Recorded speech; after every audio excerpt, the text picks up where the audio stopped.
Janasena, TDP, BJP వచ్చే ఎన్నికల్లో కూటమిగా ఏర్పడి పోటీ చేస్తాయన్న పవన్ కళ్యాణ్ వ్యాఖ్యలపై కాపు సంక్షేమ సేన అధ్యక్షులు చేగొండి హరిరామజోగయ్య సంచలన లేఖ రాశారు.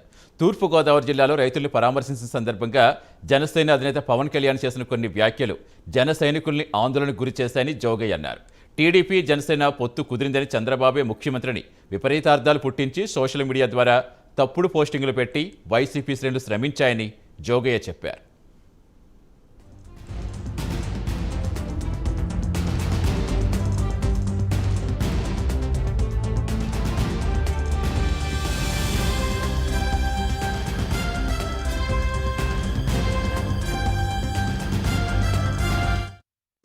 అయితే ఆ తర్వాత జనసేన పార్టీ మండలాధ్యక్షుల సమావేశంలో మాట్లాడిన సందర్భంలో పవన్ కళ్యాణ్ పొత్తులపై స్పష్టత ఇచ్చారని తెలిపారు. దీంతో జన సైనికుల మనస్సుల్లో ధైర్యం పెరిగిందని జోగయ్య చెప్పారు. ఇదే సందర్భంలో పవన్ కళ్యాణ్కి వ్యతిరేకంగా తాను మాట్లాడినట్టు కల్పిత వార్త సృష్టించారని జోగయ్య వివరించారు. రాబోయే ఎన్నికల్లో పొత్తుల ప్రస్తావన తెస్తూ పవన్ కళ్యాణ్ సీఎం పదవిని చంద్రబాబు నాయుడు కట్టబెట్టినట్టుగా ఊహించుకుని జన సైనికులు అనేక మంది రకరకాలుగా రియాక్ట్ అయిన అంశం విస్మరించకూడదని జోగయ్య అన్నారు.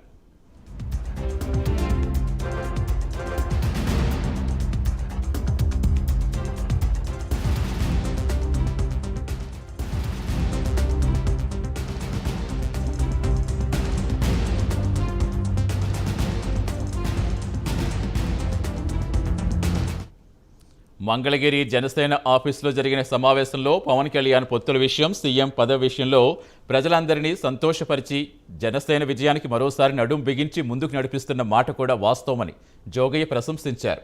రాక్షస పాలన నుంచి రాష్ట్రాన్ని ముక్తిపరచడమే ధ్యేయంగా ప్రతిపక్షాలన్నీ కలిసి ప్రయాణం చేయడం తప్ప వేరే మార్గం లేదని పవన్ కళ్యాణ్ చెప్పడంలో అతిశయోక్తి లేదని జోగయ్య అన్నారు. అలాగే ముఖ్యమంత్రి పదవి కట్టబెట్టడానికి జనసేన సిద్ధంగా లేదనే పవన్ కళ్యాణ్ మాటలు జన సైనికుల్లో మరింత ఉత్సాహం కలిగించాయని జోగయ్య చెప్పారు.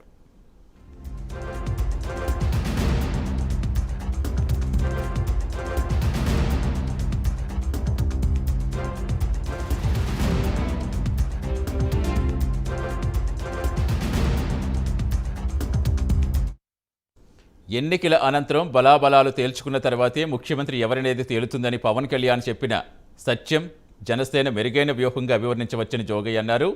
జనసేన నెగ్గించుకున్న అసెంబ్లీ సీట్ల సంఖ్యతోటే జనసేన కూటమి అధికారం చేపట్టగలిగే పరిస్థితి ఏర్పడితే పవన్ కళ్యాణ్ సీఎం పీఠం అధిష్ఠించగలిగే అవకాశం దక్కుతుందని జోగయ్య అంచనా వేశారు. ఇది న్యాయమే కదా అంటే జనసేన అభ్యర్థులందరినీ నెగ్గించుకోవడానికి జన సైనికులంతా నడుం కట్టాల్సిన పరిస్థితి ఏర్పడిందని జోగయ్య వివరించారు.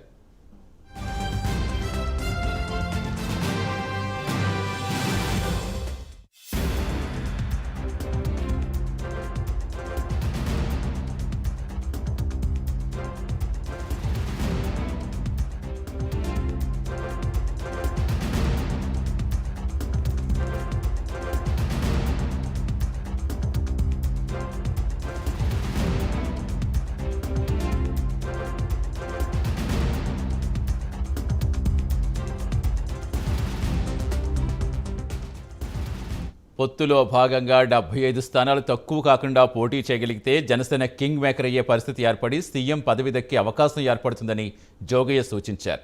ఎన్నికల ముందే ఉమ్మడి మేనిఫెస్టో విడుదల చేయడం జరుగుతుందని, తమ మేనిఫెస్టోలో ఓటర్లకు ఇచ్చే భరోసాయే తమ కూటమిని విజయపదంలో నడుపుతుందని పవన్ చేసిన ప్రకటనని జోగయ్య అభినందించారు. పవన్ కళ్యాణ్ ప్రకటనలు వైఎస్ఆర్సీపీ శ్రేణులకి వణుకు పుట్టించాయని జోగయ్య చెప్పారు.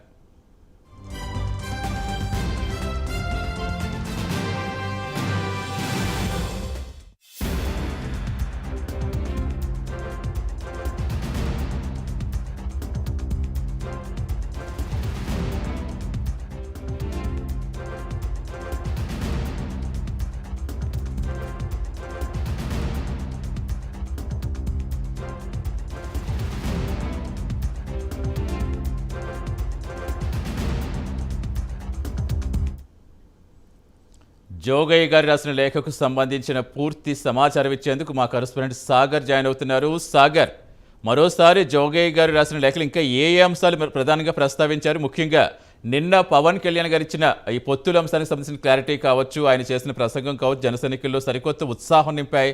సో దీనికి సంబంధించి కూడా చాలా ప్రముఖంగా ప్రస్తావించారు. ఇంకా ఏ అంశాలు ప్రధానంగా హైలైట్ చేస్తారు, ఏ సూచనలు ఇచ్చారు?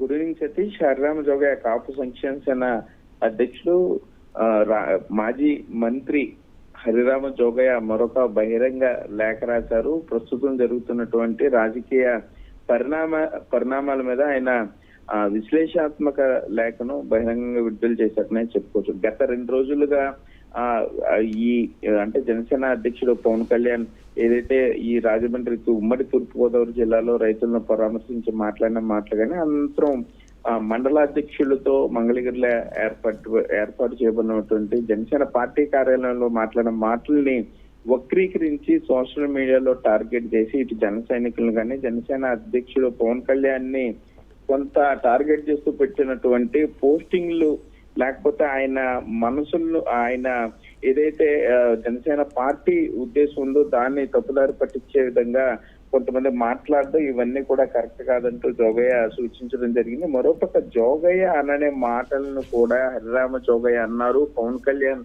ముఖ్యమంత్రి సీటు తాను తీసుకోవటం లేదు, ఇది తనను ఎంతో బాధించింది అంటూ కూడా జోగయ్య విడుదల చేసినట్లుగా ఒక సోషల్ మీడియాలో ఒక పోస్ట్ పెట్టి దాన్ని కూడా వైరల్ చేయడం జరిగింది. అయితే ఆ వార్తలను కూడా హరిరామ జోగయ్య ఖండించడం జరిగింది. పవన్ కళ్యాణ్ మంగళగిరిలో మాట్లాడిన ప్రతి మాట కూడా ఎంతో వాల్యుబుల్ అంటూ కూడా హరిరామ జోగయ్య చెప్పడం జరిగింది. పొత్తులకు సంబంధించి ఇప్పటికే జనసేన పార్టీ ఒక క్లారిటీ ఇచ్చేసింది కాబట్టి అసెంబ్లీ సీట్లు తీసుకునే విషయంలో ఆ తర్వాత జనసేన గెలిచే అసెంబ్లీ సంఖ్యలతోనే జనసేన కూటమి అధికారం చేపట్టగలిగే పరిస్థితి వస్తుందన్నది ఈ జోగయ్య కొంత ముందుగానే చెప్పే అవకాశం ఉంటుందని చెప్తున్నారు. అంటే జనసేన పార్టీ ఈ పొత్తులో భాగంగా తీసుకున్న ప్రతి సీటులో కూడా విజయాన్ని సాధించాలి, ఆ బాధ్యత కూడా జన సైనికుల మీద ఉంటుందంటూ కూడా జోగయ్య సూచించడం జరిగింది. పొత్తులో భాగంగా సుమారుగా 75 స్థానాలు తక్కువ కాకుండా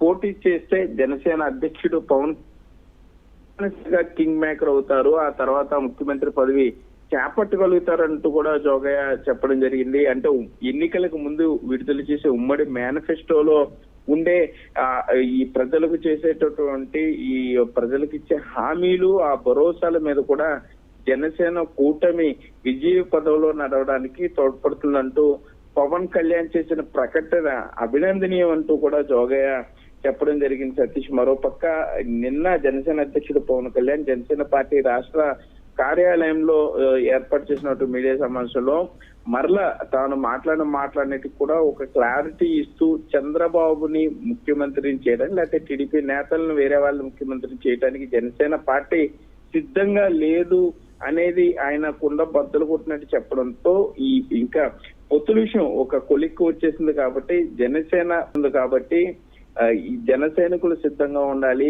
ఎక్కడ జనసేన పార్టీ పొత్తులో భాగంగా పోటీ చేసినా అక్కడ బడుగు బలహీన వర్గాలను కలుపుకుని విజయాన్ని సాధించడానికి జన సైనికులంతా సిద్ధంగా ఉండాలని కూడా రాష్ట్ర కాపు సంక్షేమ సేన అధ్యక్షుడు హరిరామ జోగయ్య సూచించడం అయితే జరిగింది. సతీష్, అంటే సాగర్, ప్రధానంగా ఇక్కడ చూసుకుంటే పొత్తుల గురించి ఒక క్లారిటీ వచ్చింది అనుకున్నప్పుడు బీజేపీ టీడీపీతో కలిసి పోటీ చేస్తలేదని బీజేపీ నాయకులు ఘంటాపదంగా చెప్తున్నారు.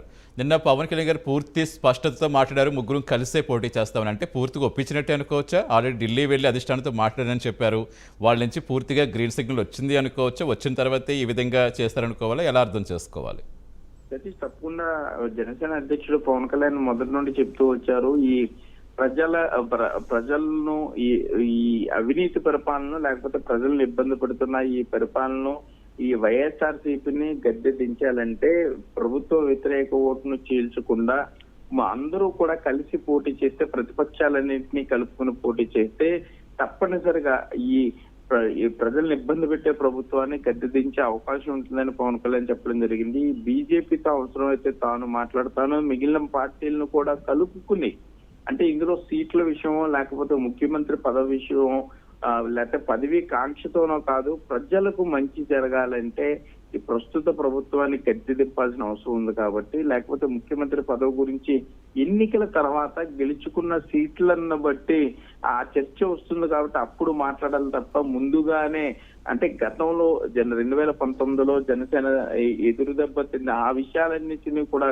జన సైనికులకు సున్నితంగా గుర్తు చేస్తూ ప్రస్తుతం ఎన్నికల దగ్గర పడుతున్న సమయంలో క్షేత్రస్థాయిలో కష్టపడి పనిచేయాలని పవన్ కళ్యాణ్ సూచిస్తూనే పొత్తు ఉంటుందని క్లారిటీగా చెప్పారు. మరో పక్క ఇటు జన సైనికులు కానీ ఎప్పుడైతే ఈ పవన్ కళ్యాణ్ నోటు నుండి పొత్తుల మీద ఒక క్లారిటీ అంశం వచ్చిందో అధికార పార్టీ నేతల్లో వణుకు పుట్టిందని కూడా ఈ వైఎస్ఆర్సీపీ నాయకులు కొంత కంగారు పడే పరిస్థితులు వచ్చిందని కూడా సతీష్ జోగయ్య చెప్పడం అయితే జరిగింది. రాబోయే ఎన్నికలకు ఏ విధంగా ఉంటుంది అనేది ఇప్పుడే అర్థమైపోతుంది. వైఎస్ఆర్సీపీ నాయకుల్లో ఓటమి భయం పట్టుకుందని కూడా ఇటు జనసేన నేతలు కానీ అటు టీడీపీ నేతలు కానీ చెప్తున్న పరిస్థితులు అయితే ఇక్కడ ఉన్నాయి Satish. Right, thank you Sagar.